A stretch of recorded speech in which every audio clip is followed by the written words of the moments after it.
प्रेम से कहियो विश्वकर्मा बाबा की।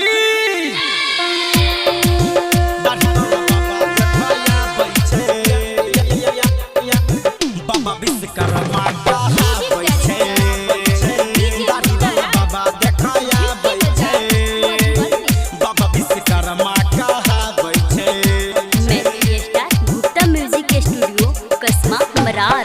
बाबा के महिमा छै बड़ महान बड़ महान बड़ महान हो।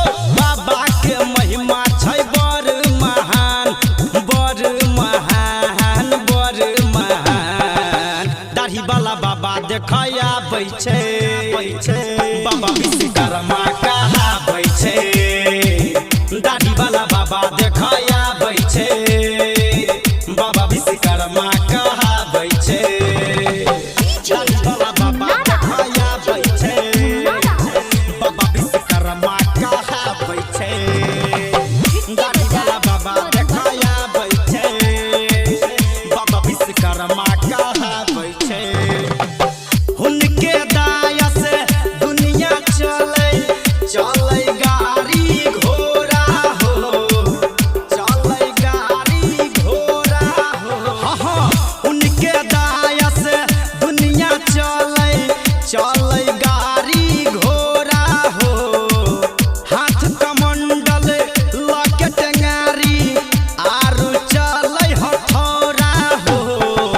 17 सितंबर के जे अइतै भगतन पर दया देखैतै। बाबा के महिमा छै बड़ महान बड़ महान बड़ महान। दाढ़ी वाला बाबा देखय आबै छै बाबा विश्वकर्मा कहाबै छै।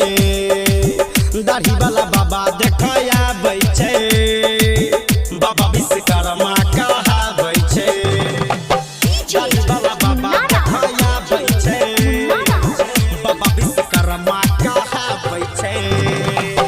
दाढ़ी वाला बाबा देखय आबै छै बाबा विश्वकर्मा कहाबै छै।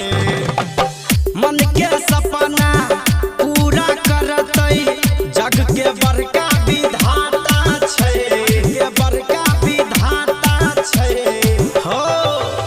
मन के सपना पूरा करतै जग के बड़का विधाता छै। सदियों से हिनकर कृपा बरसै जानै पूरा जमाना छै। भजन बाबा के पंकज गावे साथे विकास अर्जी करे। बाबा के महिमा छै सबसे महान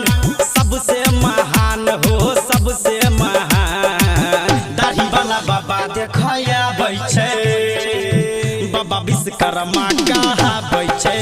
दाढ़ी वाला बाबा देखय